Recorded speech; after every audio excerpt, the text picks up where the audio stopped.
The Galactic Council had sent their best. Hercules materialized in the command center with the signature shimmer, a Vextary teleportation technology, a device so advanced that only 3 species in the known universe could operate it. The coordinates were perfect, the timing impeccable. He appeared directly behind Commander Elanwai's back, his plasma blade already humming to life, but the cold kiss of steel against his throat stopped him cold. "You're 12 milliseconds late," Elanwa said calmly, not even turning her head. "I expected you for seconds ago." Hercules froze. His assassin training screamed at him that this was impossible. The Vextary tech didn't just move matter, it phased the user through dimensional barriers, making detection absolutely impossible. Even quantum sensors couldn't track the transition. He had killed 47 targets using this method. Not one had ever known he was coming. How? He managed to croak, acutely aware of the monomolecular blade pressed against his carotid artery. "Because you people never learn," Elanwi replied. She finally turned, and Hercules found himself staring into eyes that held neither fear nor anger, only a weary kind of patience. "You're the 5th assassin this month." The Zephrani sent a shapeshifter. The Krolix tried a neural disruptor from orbit. The Merchants Guild went old school with poison. She smiled without humor. "And last week, the Vextary themselves sent someone with the exact same teleporter you're wearing." She stepped back but kept her blade trained on him with perfect form. Hercules assessed his options and found them wanting. She had positioned herself precisely to block his 3 best escape vectors, and her stance suggested extensive combat training. Not the aristocratic fencing of most military commanders, this was something brutal and efficient. "The first one was a surprise," Elanwa continued, gesturing with her free hand toward a chair. "Sit, we're going to have a conversation." When Hercules hesitated, she added, "The room is shielded against teleportation now. You can try to fight your way out, but I promise you won't enjoy what happens next." Hercules sat. He was a professional, and professionals knew when they'd lost the advantage. "You still haven't explained how you knew." "Because I'm human," Elanwa said simply, as if that explained everything. When his expression remained blank, she sighed. "Let me guess, your briefing said humans are weak, slow, and primitive? That we stumbled into the galactic community by accident and only hold our position through luck and borrowed technology?" Hercules said nothing, but his silence was confirmation enough. "That's what they all think," Elanwa said. She pulled up a holographic display with a casual wave. "Here's what your employers didn't tell you.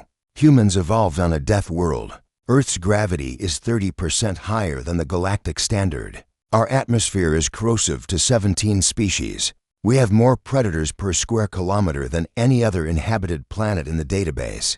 She zoomed in on a rotating model of Earth. "But that's not what makes us dangerous. Every species in the galaxy evolved with specialized advantages. The Vextary have their teleportation. The Krolix have their hive minds. The Zephrani have their metamorphic biology." She looked directly at him. "Humans, we have pattern recognition." Hercules frowned. "That's your evolutionary advantage. Seeing patterns, not just seeing them, obsessing over them," Elanwa corrected. "Our brains are wired to find patterns in everything, even when they don't exist. It's why we invented conspiracy theories and saw shapes in clouds. It's a survival trait from when missing the pattern of a predator's hunting schedule meant death." She leaned forward. "And it means that when someone tries the same trick twice, we notice." She pulled up another display, this one showing energy signatures and temporal data. "After the first teleportation assassination attempt, I spent 3 days analyzing every aspect of the event. Vextary tech leaves a quantum echo in the dimensional foam, exactly for 0.7 seconds before materialization.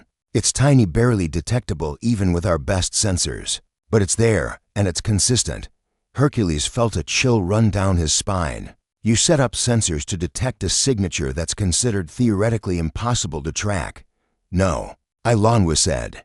"I taught myself to feel it." She tapped her temple. "Humans have another annoying trait, neuroplasticity. Give us enough time with a stimulus, and we'll literally rewire our brains to process it. I exposed myself to the quantum echo signature for 72 hours straight, trained my subconscious to recognize it. Now I don't even need sensors." She smiled. "My hindbrain screams at me for seconds before you people show up. Plenty of time to turn around. That's insane, Hercules whispered. That's humanity. We replied. We're the species that looked at poison and decided to build immunity by taking small doses. We're the ones who break our own bones repeatedly to make them stronger. We ran prey animals to exhaustion across savannas not because we were faster, but because we were too stubborn to stop. She stood, her knife still ready. The galaxy thinks we're weak because we don't have natural armor or claws or telepathy. But they forget we killed all our predators and made it to the top of our food chain. Without any of that, Hercules looked at the human commander with new understanding. You could have killed me the moment I appeared. Yes, but you didn't. Why? Elenwy's expression softened slightly. Because I'm not trying to win a war, I'm trying to end one. The Council sends assassins because they're afraid of what humanity represents.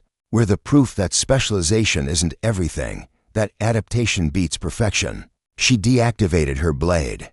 Go back. Tell them what happened here. Tell them that humans don't just survive, we learn. And we never make the same mistake twice. She walked to the door, then paused.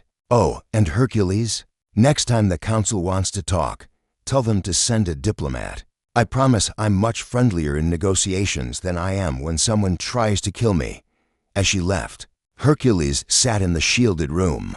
His teleporter useless, his mission failed, and his understanding of humanity fundamentally changed. He had come to eliminate a threat. Instead, he'd learned why Earth's people were the most dangerous species in the galaxy, not despite their weaknesses, but because of how they transformed every weakness into strength. He would deliver her message, and he suspected the Council would finally listen.